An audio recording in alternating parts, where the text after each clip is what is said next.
السلام علیکم ناظرین، میں ہوں آپ کا میزبان فیاض ولانا اور آپ دیکھ رہے ہیں فیاض ولانا آفیشیل یوٹیوب چینل۔ ناظرین، جس طرح گزشتہ روز آپ سے وعدہ کیا تھا کہ پاکستان کی مین دونوں مقبول ترین political parties P T I اور پاکستان مسلم لیگ نون اس وقت اپنی سیاسی تاریخ کے بڑے اہم موڑ سے گزر رہی ہیں، اور اس اہم موڑ پہ باقاعدہ دونوں پولیٹیکل پارٹیز گروپنگ کا شکار ہیں، اور اس پہ ہم ایک ولاگ کریں گے اور بتائیں گے آپ کو کہ کون سے گروپس ہیں، کس طرح کی مشکلات سے وہ دوچار ہیں، اور آئندہ آنے والے دنوں میں ہونے کیا لگا ہے ان دونوں مین پولیٹیکل پارٹیز، اور جو مشکلات کا شکار نہیں ہیں ان پولیٹیکل پارٹیز والے کس طرح لمبی تان کر سوئے ہوئے ہیں۔ فار ایگزامپل زرداری صاحب یا باقی کچھ لوگ کہ انہیں کیا کوئی پریشانی ہی نہیں ہے، اور کچھ تو باقاعدہ پرویز خٹک جیسے باقاعدہ ریسٹ پہ ہیں، ریسٹ موڈ پہ انہوں نے اپنے آپ کو لگا دیا ہے۔ اب آتے ہیں مین پولیٹیکل پارٹی پاکستان تحریک انصاف کی بات کرتے ہیں، کیونکہ اس وقت مقبول ترین پولیٹیکل پارٹی پاکستان کی پاکستان تحریک انصاف ہی ہے۔ پاکستان تحریک انصاف جب سے عمران خان کی حکومت کو رجیم چینج کے نتیجے میں حکومت سے انہیں نکالا گیا، اس وقت سے لے کر اب تک وہ بڑے سخت ایک ابتلا کے دور سے گزر رہی ہے۔ اس پولیٹیکل پارٹی کو آبویسلی اس طرح کا سیاسی تجربہ ان لوگوں کا نہیں تھا،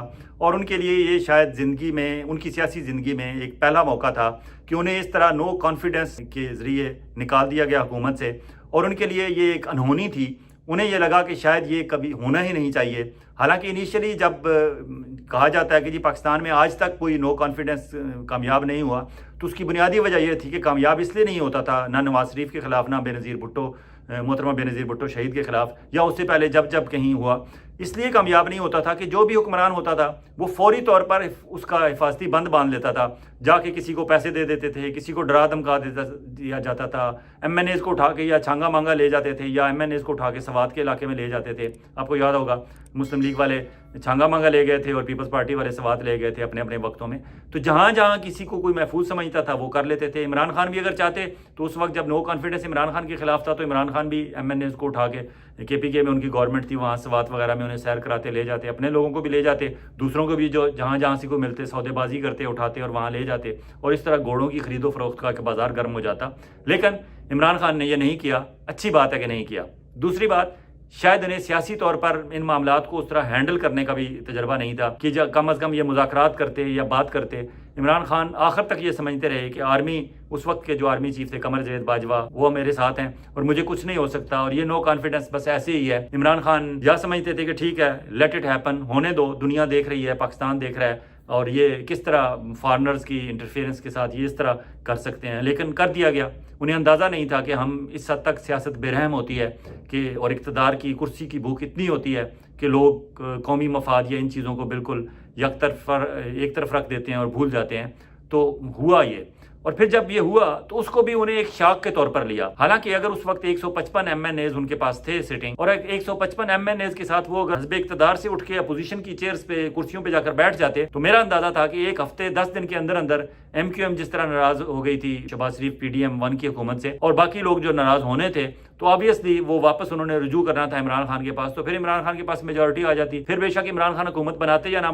بناتے، کم از کم الیکشن میں چلے جانا تھا۔ لیکن قدرت کو کیا منظور تھا؟ قدرت کو یہ منظور تھا جو ابھی ہو رہا ہے۔ قدرت کو یہ منظور تھا کہ اس نئی نوآموز سیاسی پولیٹیکل پارٹی کے لیڈرشپ اور ان کے ورکرز کو ایک سخت ترین مراحل سے گزارا جائے تاکہ یہ کندن بن جائیں۔ اب یہ کندن بنے ہیں، اس کندن کے دوران کتنے لوگ اس عمل میں ایندھن بنے ہیں، ذلِ شاہ جیسے لوگ جو زندگی سے ہاتھ دھو بیٹھے ہیں۔ یہ اللہ کو شاید اس طرح منظور تھا، نہیں ہونا چاہیے تھا، لیکن اگر آج دیکھا جائے تو یہ پولیٹیکل پارٹی پاکستان تحریک انصاف واقعی ایک حقیقی سیاسی ورکرز کی پولیٹیکل پارٹی بن کر ابھر رہی ہے، اور اس کا تمام تر کریڈٹ ان کے لیڈر کو جاتا ہے، ان کے چیئرمین کو، پاکستان تحریک انصاف کے عمران خان کو جاتا ہے، کیونکہ وہ واحد بندہ تھا۔ اگر وہ اس وقت یہ سختی کے دور سے نہ گزرتا، یہ ابتلا کے دور سے نہ گزرتا، یہ سختیاں برداشت نہ کرتا، تو آج آپ کو پاکستان تحریک انصاف لٹرلی جو تتر بتر کا لفظ ہے اس کی عملی تصویر بنی ہوئی نظر آتی، کہیں نام و نشان تک نہ ہوتا اس پولیٹیکل پارٹی کا۔ جس طرح میاں نواز شریف صاحب پہ سختی کا دور آیا تھا جب پرویز مشرف صاحب چیف آف آرمی اسٹاف اور چیف ایگزیکٹو آف پاکستان تھے،